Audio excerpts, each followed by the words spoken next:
오늘따라 게시판에 시댁 갈등 이야기가 많네요. 이 카페에 글 한 번 남긴 적 없지만 보다 보니 제 몇 년 전 생각이 나서 노트북을 한번 켜봅니다. 몇 해 전 저는 시댁 옆집으로 이사가게 되었어요. 그것도 시어머니의 단식 투쟁에 의해서요. 무슨 일이냐고요? 얘기 본격적으로 시작할게요. 남편과 결혼하고 2년 정도 신혼 가진 후 첫 아이를 갖게 되었어요. 아들이었죠.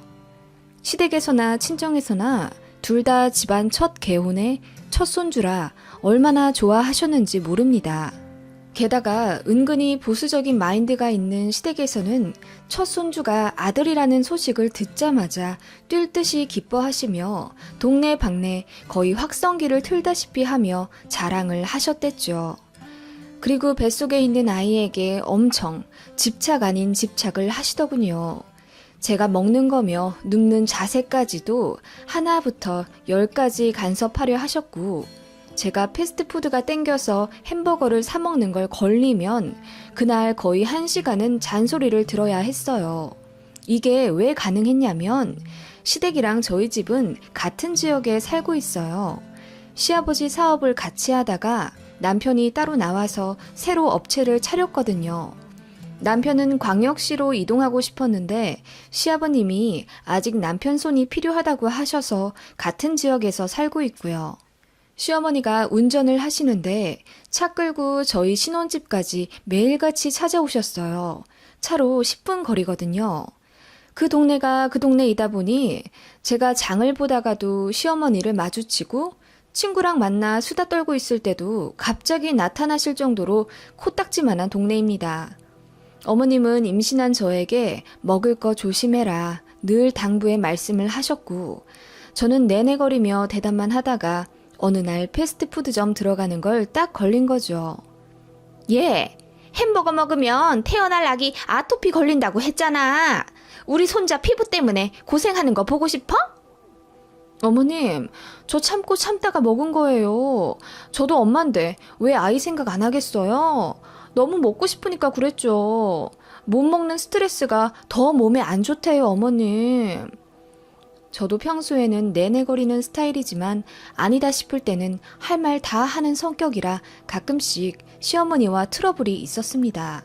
아니, 얘, 그 10달 참는 게 그렇게 어렵니? 나 때는 이런 거 하나 안 먹고 산이며 들에서 나는 좋은 것만 먹고 네 남편 낳았어. 다들 시어머니가 그러신가요? 아기 생기기 전에는 별 터치가 없으셨는데 손주 생기자마자 저에게 엄청 시짜짓 하시더라고요. 처음에는 제 생각해서 하시는 잔소리인 줄 알았는데 들어보면 볼수록 저는 뭐 그냥 손주 낳는 사람일 뿐이란 생각밖에 안 들더라고요.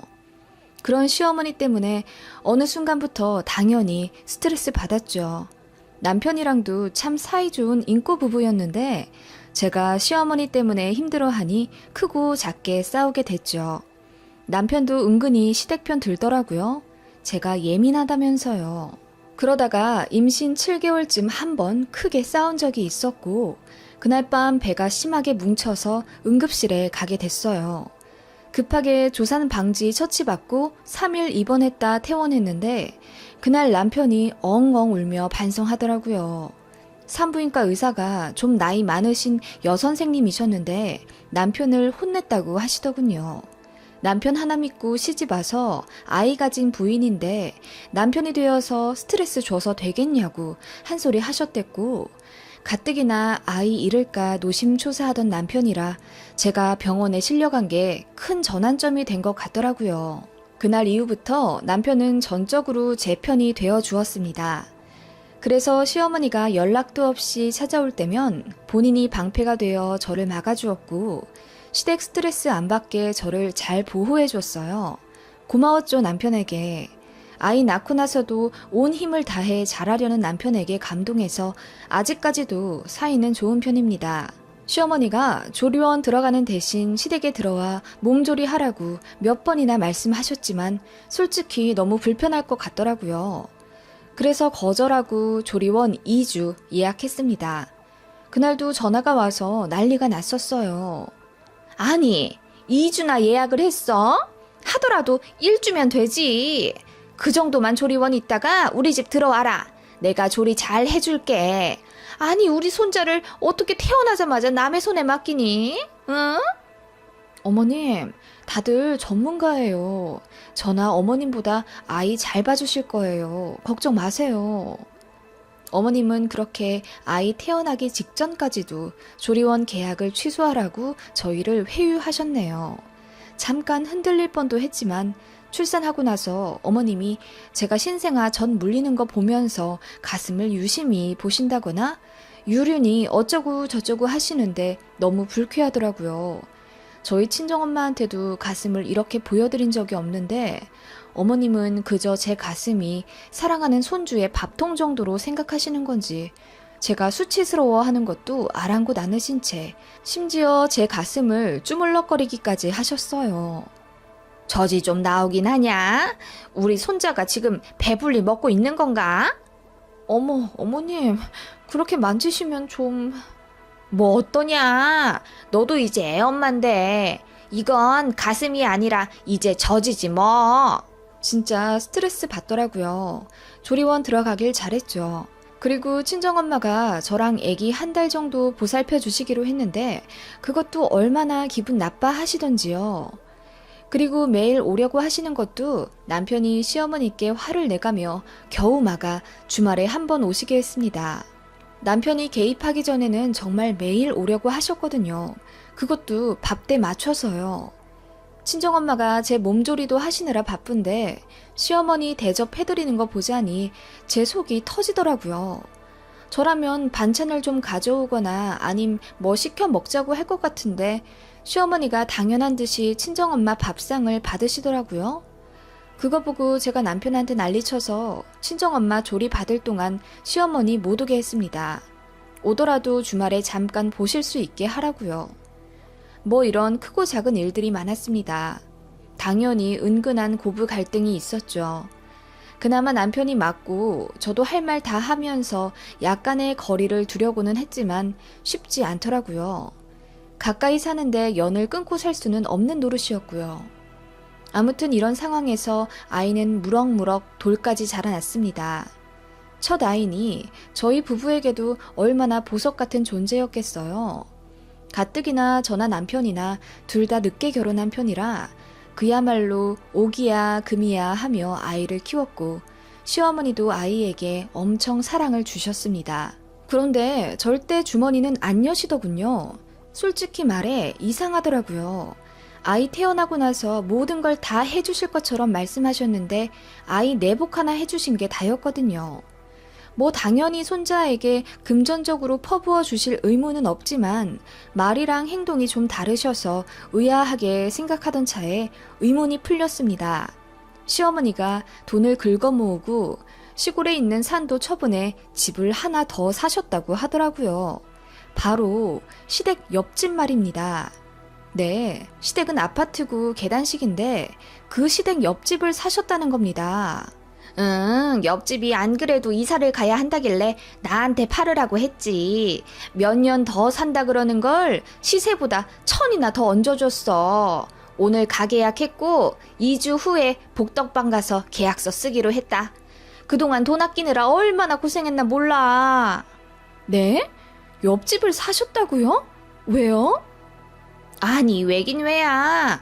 우리 손자도 점점 커가는데 옆에서 끼고 살아야지. 너도 애 어린이집 보내고 일을 해야 할 것 아니냐. 어머님, 그게 무슨 말씀이세요? 시댁 옆집에 살으라뇨? 그래, 니들이 놀랄까봐 내가 미리 말은 못했다만 내 계획 좀 들어봐.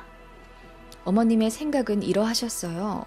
옆집에 저희가 이사 오면 사제업체에 일회해 엘리베이터 앞으로 아코디언식 가벽을 치시겠답니다. 그리고 양쪽 현관을 열어놓고 두 집을 한 집처럼 쓰며 살 거라며. 저희 집 살림도 어머님이 좀 도와주실 거고 손자가 양쪽 집 자유롭게 드나들며 뛰어놀게 하실 거라는 기상천외한 계획을 늘어놓으시며 기대에 부풀어 계시더라고요. 저 당연히 싫다고 했고 남편요? 기겁을 하며 시어머니께 화를 내더군요. 엄마, 그런 중요한 일을 왜 우리한테 말도 안 하고 혼자 결정하세요? 아니, 아버지는 뭘 하시고요? 네 아빠는 당연히 모르지. 땅은 어차피 우리 외가족 건데 팔아도 내 맘이지. 그걸로 산 집인데 옆집이든 어떻고 윗집이든 어떻냐? 아무튼 니들도 곧 전세 계약 끝나잖냐. 맞춰서 들어올 생각 말고 그냥 미리 들어와 살아. 집은 내가 보니깐 화장실만 좀 고치면 되겠더라. 엄마, 대체 무슨 말이야, 정말. 우리는 안 가. 이쪽에서 내년에 어린이집 보낼 생각도 하고 있는데 엄마 혼자 무슨 김칫국 혼자 마시고 계셔. 빨리 취소해. 그 계약 말이야. 우리는 안 들어갈 테니까. 니들도 어차피 그 집 줬다면서. 니들 돈 쓰지 말고 여기 들어와 살으래도. 이런 부모가 어딨어. 고마운 줄도 모르고. 시어머니가 성을 내시며 호통치셨고 저희는 몇 마디 더 나누며 언성 높이다가 그냥 집에 와버렸습니다. 시어머니는 계속 전화며 카톡으로 어서 짐 싸서 옆집으로 들어오라고 성하셨고요. 손자 빨리 보고 싶으니까 어서 오라고 얼마나 막무가내이시던지. 지금 글 쓰면서도 그때가 생각나서 몸서리가 쳐지네요. 아무튼 그렇게 시어머니는 혼자 난리치시다가 시아버지도 사실을 알게 되시며 부부싸움을 하신 것 같더라고요. 독단적인 집 계약으로 시아버지도 화가 많이 나셨대요. 아무튼 그런 상황이었고 저는 스트레스로 인해서 온몸에 발진이 일어나 병원에 입원도 할 정도였습니다. 친정에서도 당연히 난리가 났었죠. 그때 정말 생각도 하기 싫네요. 인자하신 친정아빠가 극대노하셔서 제 남편에게 중간 자리 똑바로 있으라고 화를 내실 정도였죠. 저희는 곧 전세 계약이 끝나가서 다른 집을 알아봐야 하는 상황이었고 저나 남편이나 시댁 옆집으로는 죽어도 들어가기 싫다는 게 저희 입장이었기에 시댁에 다시 한번 말씀을 드렸어요. 다른 동네로 이사 갈 거라고. 사실 저희 진짜 계획이었거든요.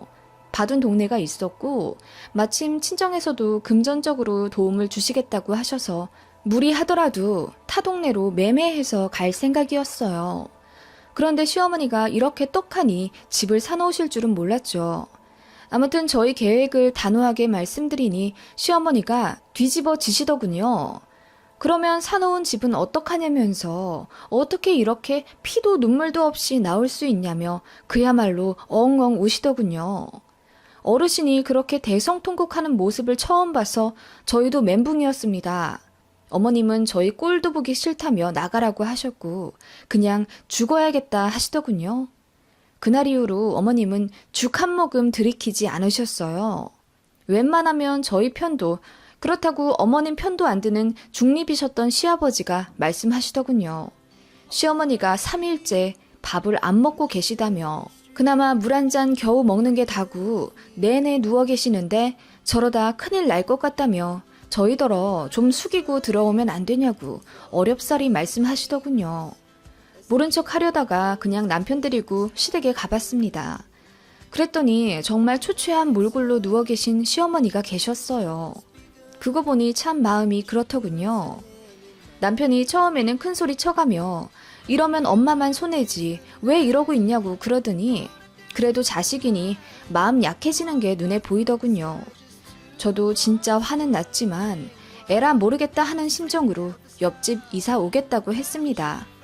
그랬더니 대번 자리에서 박차고 일어나시며 얼굴에 화색이 도는 시어머니셨습니다. 정말 이사 올 거냐며 재차 물으시길래 제가 말했죠. 어머님, 근데 어머님이 많이 힘드실 수 있어요. 그건 아셔야 해요. 힘들어 봤자지. 우리 손주만 매일 볼 수 있다면 나는 괜찮아. 그렇게 저희는 시댁 옆집으로 들어가게 되었습니다. 시어머니가 말씀하신 엘리베이터 앞 가벽은 관리사무소의 제지로 못하게 되었고 대신 시어머니는 저희 집 비번을 공유하여 제 집 드나들듯 왕래하게 되었죠. 저는 재택근무자라 남편 퇴근하면 아이를 맡기고 방에 들어가 4-5시간 일하고 새벽에 잠들어야 했는데 시어머니가 아이를 봐주신다고 하니 낮에 일할 수 있게 되어 그건 좋더라고요. 그래서 시어머니께 아이를 맡겼습니다. 어머님도 그러라고 하셨거든요. 제가 방에 틀어박혀 일하고 있으면 시어머니가 아이랑 저희 집에서 노시다가 또 시댁으로도 건너가시더군요. 저희 집에 있을 땐 제가 밥을 차려드렸는데 어느 날부터는 저도 일이 너무 많아져 제 끼니도 챙길 수 없게 되었습니다. 그러다 보니 자연스럽게 시어머니가 제 점심도 맡아 해주시게 되셨고 저희 아들 우유랑 이유식까지 다 하게 되셨어요. 솔직히 제가 해도 되긴 하는데 어머님이 하겠다고 하셨죠. 그렇게 된 결과 저희 집 살림살이도 시어머님이 속속들이 보시며 잔소리를 엄청 하셨어요. 얘 설거지를 한 거니 만 거니? 그냥 물에 헹구기만 한 거야? 얼룩이 왜 이렇게 져 있어? 한 번씩 탁탁 털고 널어 놓으래도. 아, 네. 저희는 얼룩 신경 안 써서요. 그것도 그렇고 냉장고에 분류 좀 제대로 하랬지. 된장이 왜 오른쪽에 와 있냐? 된장은 여기, 마요네즈는 저기. 시애미가 해주는 대로 좀 해놔. 아, 네, 어머님. 어머님은 그렇게 저희 집 살림도 어머님 입맛대로 다 바꿔놓으셨고 남편 없을 때 저에게 엄청 윽박지르셨습니다. 예상은 했지만 스트레스 엄청 나더군요. 남편이랑도 상의해서 시어머니 저러지 좀 못하게 막으라고 했지만 어머님은 저희가 새들어 사는 주제에 말이 많다는 식으로 제대로 된 말 한마디 못하게 하셨습니다. 그렇게 몇 달 살다 보니 화가 나면서 또 은근히 악이 생기더라고요. 이제 될 대로 되라는 심정이 됐고 이제 아이가 할머니를 너무 좋아하니 저도 어쩔 도리가 없더군요. 시어머니의 막말은 날이 갈수록 심해졌습니다. 이걸 어떻게 해야 하나 싶다가 불현듯 스트레스 받으며 살 바에는 몸이라도 편하게 살자는 생각이 들었어요. 그때부터 집을 안 치웠습니다. 어차피 저희가 대청소해도 시어머니가 이게 집안 꼴이냐며 어머님 입맛대로 저희 집을 다시 다 정리하셨거든요. 화장실도 저희가 락스까지 다 해서 청소해도 마음에 안 든다시며 다시 시키시곤 했는데 어차피 그럴 거 이제 아예 손을 놓자는 마인드가 됐어요. 시어머니는 아침에 저희 집에 오시면 이제 깜짝 놀라시더군요. 집이 정말 돼지우리 같아서요. 네, 어머님 오셨어요? 아니, 집안 꼴이 이게 뭐냐? 네, 우준이가 다 어질러 놨네요. 저나 남편이나 피곤해서 못 치웠어요. 으이그, 그래도 애 있는 집인데 좀 깨끗해야지. 어머님이 좀 치워주실래요? 저는 일하러 들어가 봐야 해서요. 뭐? 그래, 알겠다. 제가 대놓고 어머님께 청소를 부탁드리니 어머님이 당황하시더군요. 그런 식으로 청소며 빨래, 밥이랑 아이 육아까지 어머님께 그냥 대놓고 부탁드렸습니다. 어머님이 싫다는 기색을 보이시면 제가 이 집 괜히 이사와서 어머님 힘들게 하나 봐요 라고 말했고 어머님은 아니라고 하시며 자처해서 두 집 살림을 하셨습니다. 잔소리며 간섭은 2배가 되었지만 진짜 몸은 편하더라고요. 제 일도 늘어나서 월 수입도 3배는 되었고요.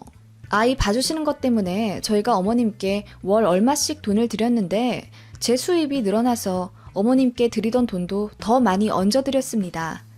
어머님은 그렇게 저희가 드리는 돈으로 두 집 살림에 황혼 육아까지 하게 되셨고요.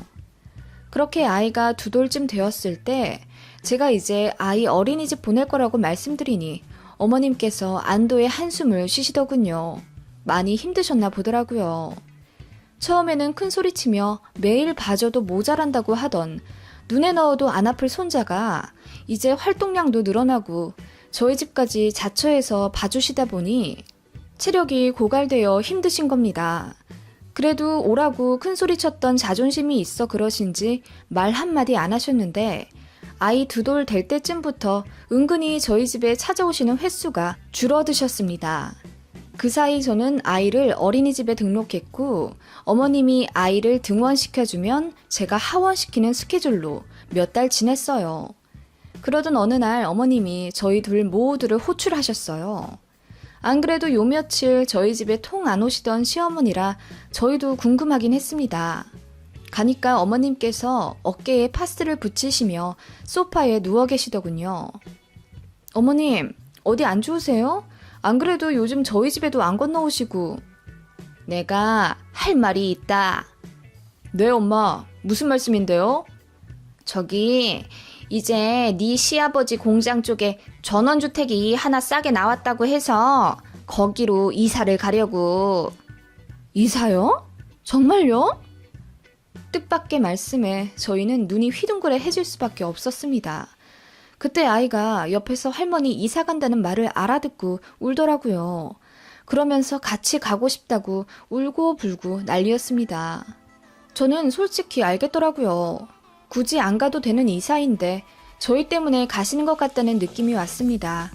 죄송하기도 하면서 이러실 거면 왜 단식 투쟁까지 해가면서 저희를 오라고 하셨는지 모르겠더라고요.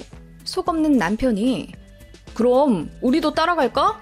우리 애가 엄마 없이는 이제 못 사는 것 같던데 하니까 시어머니가 얼굴이 하얗게 질리며 손사래를 치시는 겁니다. 거기 시골에 무슨 4살짜리 애가 오냐. 거기는 어린이집 차도 안 댕겨. 내가 알아봤어. 애들 살 곳이 못 돼. 니들은 여기 계속 살아라. 내가 그동안 애 보면서 받은 돈도 있고 전세 받는 셈 칠 테니까. 어머님이 그러시더군요. 저희가 혹여라도 따라올까봐 겁나셨는지 계속 여기 살으라고 신신당부하시면서요. 그렇게 시댁은 저희랑 반합가한 지 2년 반 되어 이사 가셨습니다. 시어머니는 이제 저희가 일주일에 한 번 가는 것도 버겁다고 하시며 한 달에 한 번 와도 되니까 저희 생활하라고 하시더군요. 그렇게 저희랑 가까이 살며 매일 보고 싶다 하시더니 정말 그렇게 되니 힘드신가 봐요. 저희는 솔직히 이사 와서 시어머니 도움받고 저는 저대로 일이 승승장구해서 돈 많이 벌었고 남편도 아이도 편했거든요. 그런데 저희만 좋았나 봅니다. 아무튼 시댁이 이사 가고 난 이후 저희는 저희대로 적응 다시 잘해서 아이 어린이집 잘 다니고 있고 저도 일은 줄었지만 수입은 유지해가며 잘 지내고 있어요. 시어머니의 매일같이 퍼붓던 잔소리에서도 탈출했고 손자에 대한 집착도 많이 줄어들어서 저도 피곤하지 않은 고부관계를 유지하며 살고 있습니다. 역시 어느 정도 거리가 있어야 서로 관계도 좋아지는 법 같네요. 지금 이렇게 쓰고 보니 웃음이 나는데 차마 글로 밝히지 못할 더 많은 일들이 많았고 저도 스트레스 진짜 많았습니다. 지난 일이니 이렇게 말하는 거죠. 당사자였던 저는 지옥이었거든요. 아무튼 지금은 다들 각자의 자리에서 잘 지내고 있답니다. 시어머니도 이사 가셔서 작은 텃밭 가꾸시고 이웃분들과 여유롭게 사시는 것 같더라고요.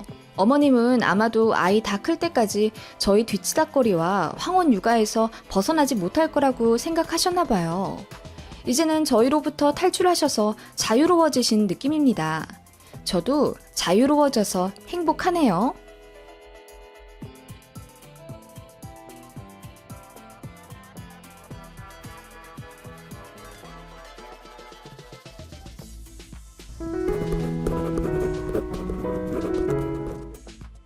회사 언니들이 결혼 전 저희 시댁 얘기 들으면서 보통 아니니 조심하라고 말해주셨는데 역시나 제가 너무 순진하고 바보 같았나 봐요. 좋은 분들인 줄 알았는데 된통 당했습니다. 지금은 정신 차렸지만 생각할수록 황당해서 여기도 한번 올려봅니다. 저는 반년 전쯤 결혼한 새댁이고요. 남편이랑 둘 다 대기업 다니는 신혼부부입니다. 이런저런 세세한 것까지는 말씀드릴 수는 없지만 저희 친정집이 평균보다 잘 사는 편이라 결혼할 때 아파트를 아예 매매해 주셨습니다. 일반적으로는 거의 반반 부담해서 집 사거나 남자 쪽이 집을 해오는 경우도 많지만 저희 케이스는 그 반대입니다. 신부인 제가 집을 사갔고요. 남편이 가전 가구 채우고 결혼식 비용 댔습니다. 집 명의는 친정아버지의 강력한 입김으로 제 명의로 계약했어요. 시댁에서는 처음에는 아무리 그래도 명의는 공동으로 해야 하지 않겠냐고 하셨지만 아버지가 완강하게 밀어붙이셨습니다. 당시 저희 친정에서 해주시겠다는 집이 역세권 47평 아파트였거든요.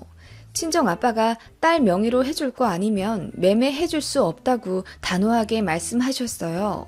당시 시댁에서는 여윳돈이 없으셨고 저희 친정 말고는 이렇다 할 해결책도 없다 보니 그냥 수긍하시더라고요. 처음에 이게 힌트였나 봅니다. 사실 결혼 전 첫 트러블이었거든요. 그래도 남편이랑 사이는 좋았고 열등감이나 자격지심 보이는 스타일이 아닌 수더분한 인성이라 저랑도 잘 맞았어요. 연애 때도 큰 트러블 없이 2년 너무 잘 사귀었고요. 시댁에서 신혼집 공동명의 주장할 때 좀 쎄하긴 했지만 사실 그 부분 말고는 시부모님이 저한테 정말 잘 해주셨거든요.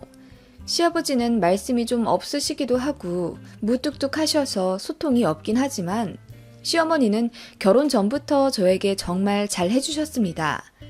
저는 워낙 단순한 편이기도 하고 시어머니가 저를 정말 예뻐해 주시는 줄 알았습니다.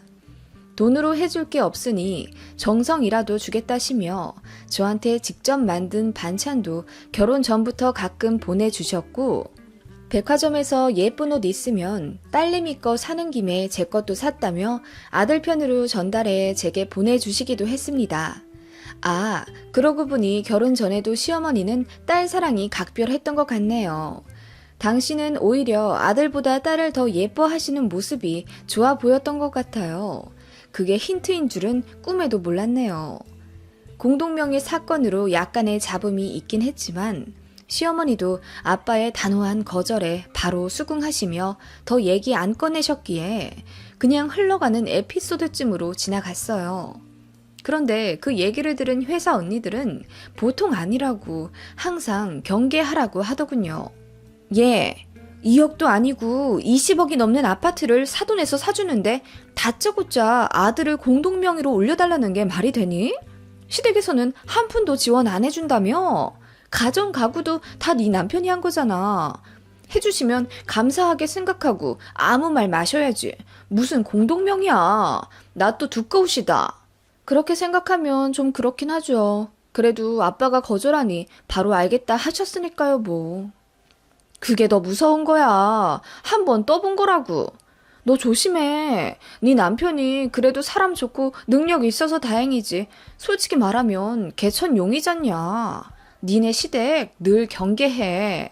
저희 집보다 금전적으로 덜 여유로운 게 시댁의 흠이라면 흠이겠지만 그렇다고 해서 노후 준비가 안 된다거나 돈이 아예 없는 집도 아니었어요.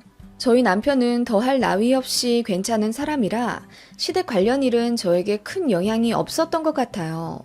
그도 그럴 만한 것이 시댁에서 저한테 직접적으로 피해준 적이 한 번도 없었으니까요. 남편은 저희 친정에 진심으로 감사했고 저희 부모님한테도 주변에서 놀라워할 정도로 잘했습니다.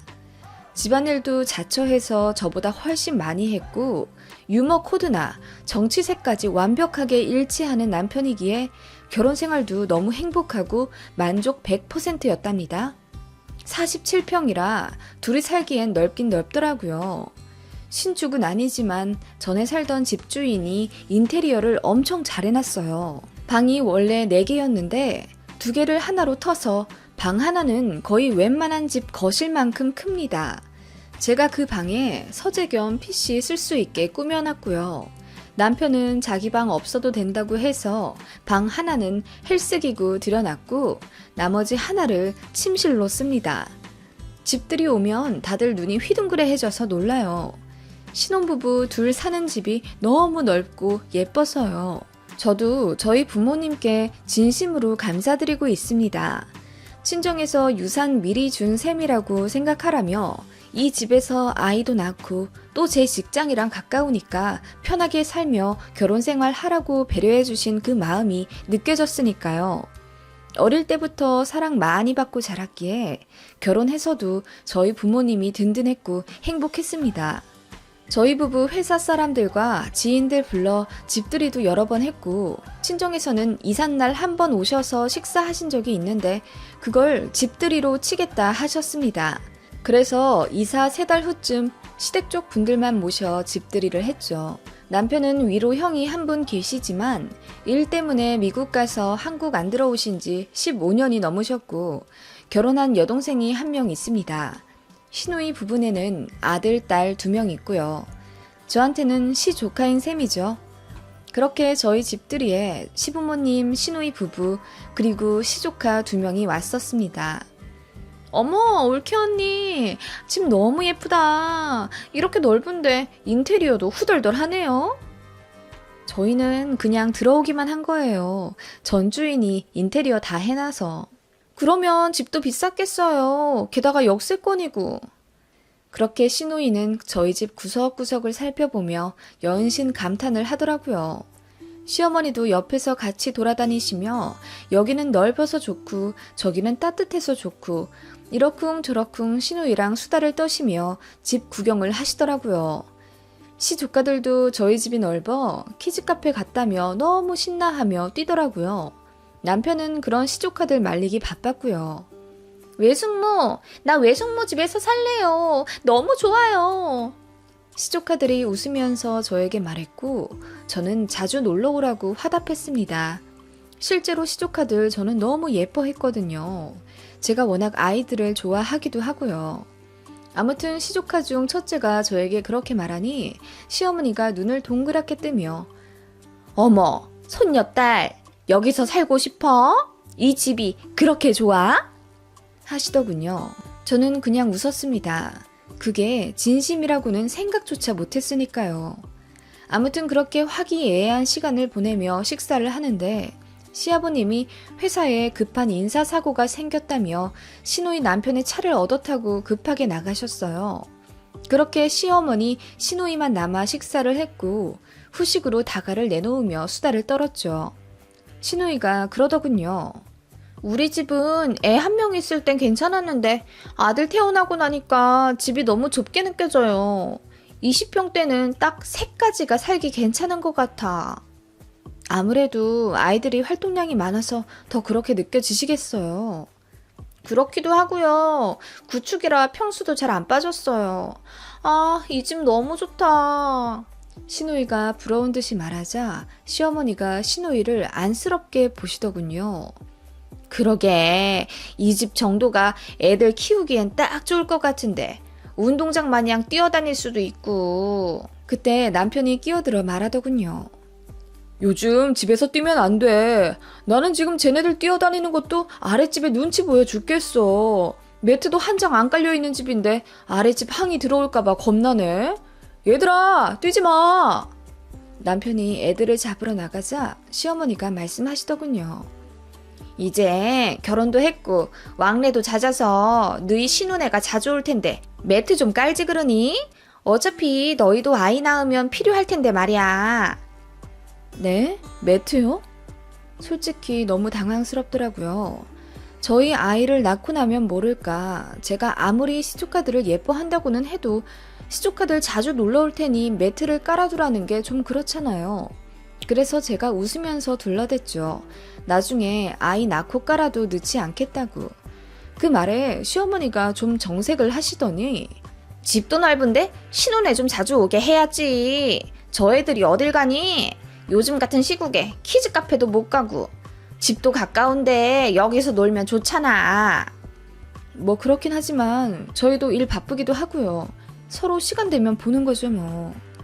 제가 당황스러움을 표하며 말하니 시누이가 그 틈을 타 한 소리 거들더라고요.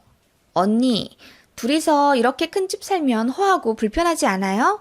저는 처음에 신랑이랑 둘이 살 때 24평이어도 괜히 허전하고 그렇더라고요. 좀 집이 복작복작해야 사람 사는 것 같고 그렇죠. 아, 네. 근데 지금 신혼이라 별로 허할 타이밍이 없네요. 저희가 사이가 워낙 좋아서요. 제가 눈치가 진짜 없긴 하지만 이상하게 흘러가는 대화 분위기를 캐치할 수밖에 없더라고요. 이건 필시 집에 자주 놀러 오겠다는 뉘앙스라고 생각했습니다. 그치만 시어머니와 시누이의 말은 상상 그 이상이었습니다. 사돈댁에서 이렇게 큰 집을 해주신 건 필시 뜻이 있으실 거야. 둘이서 허전하게 살라고 이런 큰 집을 해주셨겠니? 결혼하면 모름지기 가족이 많이 생기는 거다. 가족들이랑 살 붙이며 숨 쉬어야 진짜 행복인 거고. 그럼요, 언니. 저는 언니가 가족이 되어서 너무너무 행복해요. 아, 네, 저도 그렇긴 하죠.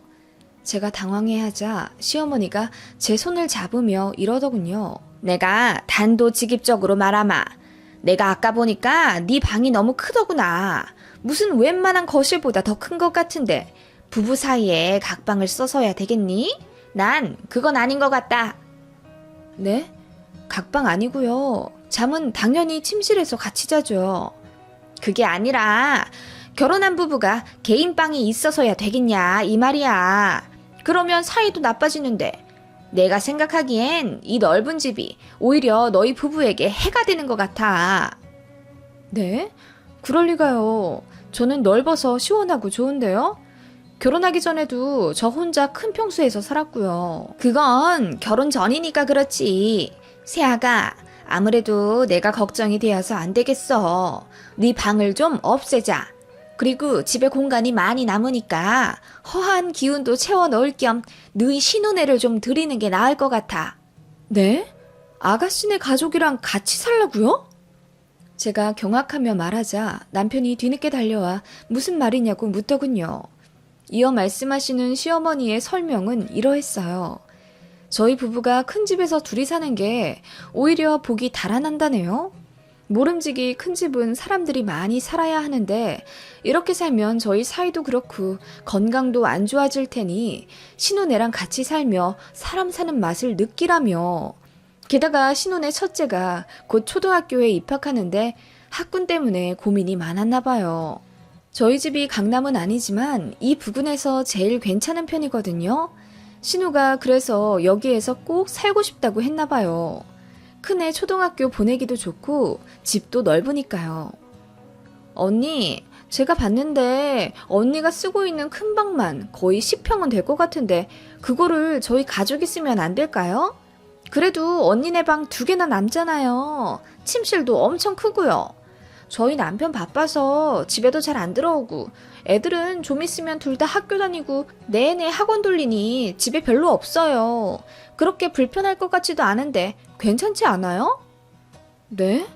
아가씨가 불편하진 않지만 같이 사는 거는 또 얘기가 다르죠. 어차피 자주 놀러 올 건데 같이 사는 거랑 뭐가 달라요? 그럼 언니 저희 놀러 오지도 못하게 하려고 하셨어요? 신우가 벼랑간 처음 보는 표정을 지으며 톡 쏘아대며 말하더라고요. 너무 당황스러웠습니다. 옆에서 듣고 있던 남편이 지금 무슨 말 하냐고 화를 내자 시어머니가 남편 보고 넌 빠지라며 조용히 시키시더군요. 그래, 네 신우 말이 맞다. 큰 집 텅텅 비워 써봤자 너희 부부에게도 안 좋고 서로 좋은 방향으로 하는 게 가족이다. 불편하다고 생각하지 말고 긍정적으로 생각해라. 다 너희 좋으라고 말하는 거니까. 엄마, 무슨 말이야? 여기 장인어른이 해주신 집인데 어떻게 내 동생을 들여? 말도 안 되는 얘기 좀 하지 마. 엄마 어릴 때부터 얘만 싸고 돌더니 다 커서도 이러시는 거야? 엄마가 자꾸 그러니까 얘가 말도 안 되는 거 빡빡 우기면서 진상으로 사는 거 아니야. 너는 오빠가 돼가지고 여동생 도움을 못 줄 망정. 아무튼 좋게 생각해봐. 하시더니 저희 분위기가 안 좋아지자 급하게 집을 떠나는 신우와 시어머니였습니다. 조카들은 계속 집에 가기 싫다고 울고 불고. 그렇게 떠들썩하던 집이 갑자기 조용해지니 당황스러워서 눈물이 다 나더군요. 남편은 안절부절 못하며 엄마랑 여동생이 헛소리 한 거라고 다시는 그런 말 못하게 하겠다며 미안하다고 빌더군요. 남편이 말하기를 원래 시어머니가 신우를 엄청 편애하셨대요. 그런데 본인이 결혼하고 처가댁 덕분에 좋은 집 사니까 여동생이 안쓰러워 보여 저러는 것 같다며 미안하다고 사과하더군요. 남편이 시댁 단돌이 잘 하겠다는 말만 믿고 그렇게 시간이 지났는데 어느 날 시어머니로부터 전화가 왔어요. 내가 말한 건 좀 생각해 봤니? 어머님, 그건 말도 안 되는 것 같아요. 저희 아빠가 저 편하게 살라고 해주신 집이에요. 돌려 말하지 않을게요. 신혼애랑 같이 사는 건 제가 너무 불편하고요. 가끔 놀러 오는 건 저도 괜찮아요. 시조카들도 예쁘고요. 그런데 저희 집에서 합가하는 건 다신 말씀 없으셨으면 좋겠어요. 저도 더 불편한 말 하기 싫고요. 너 유세 떠니? 지금 친정에서 돈 좀 해줬다고 시댁에 갑질하는 거야? 어머님, 이게 무슨 갑질이에요. 저희 집에서 저희만 살겠다는 게 왜 갑질인가요? 너나 내 아들이나 아주 똑같다. 둘이 이기적이고 지들만 아는 게 아주 똑같은 것들끼리 만났어. 네? 어머님, 갑자기 왜 이러세요? 이러신 적 없잖아요. 저 너무 당황스럽네요. 어머님은 제 말에 콧방귀를 뀌더니 다른 사람처럼 변하시더군요. 그동안 저희 친정이 부자고 집도 해줘서 제 부족한 모습도 참으신 거라고 하더군요. 제가 성에도 안 차는 며느리인데 그나마 집 해준 거 하나로 참으신 거라며 막말을 막 하시더군요. 저도 그 말 들으니 화가 머리 끝까지 나더라고요. 가뜩이나 회사에서 일도 꼬여서 심란한데 시어머니까지 갑자기 이러시니 미치겠더라고요. 빈 회의실로 들어가 전화로 언성 높여 어머님과 싸웠습니다. 저희 아빠가 저 시누이 데리고 살라고 집 해주신 줄 아세요? 어머님 진짜 너무하신 것 아니에요? 다짜고짜 시누이네랑 살으라뇨. 그렇게 안 하면 이기적이라고요? 어머님, 지금 이 상황에 누가 이기적인 것 같으세요? 너 말 잘했다. 네가 이기적이지. 이러려고 결혼했냐? 응? 결혼하면 상대 가족들도 품을 생각을 해야 할 거 아니야. 결혼이 이런 거라면 저는 안 했어요. 뭐야? 남편 여동생 가족이 짐 싸들고 집에 들어올 줄 알았으면 결혼 뭐하러 해요? 저 혼자 넓은 집에서 편하게 살겠죠. 남편 하나 보고 좋아서 결혼한 건데 어머님이랑 아가씨가 이러시니 아무리 생각해도 저한테 득 하나 없이 실망 가득한 결혼 같네요. 아니, 너는 무슨 말을... 저는 큰 집에서 살아도 전혀 허전하지 않고요. 둘이 아니고 혼자 살아도 행복할걸요? 이참에 혼자 한번 살아볼까요? 어머님이랑 아가씨 때문에 너무 스트레스 받아서 그 착한 남편까지 꼴보기 싫어졌거든요.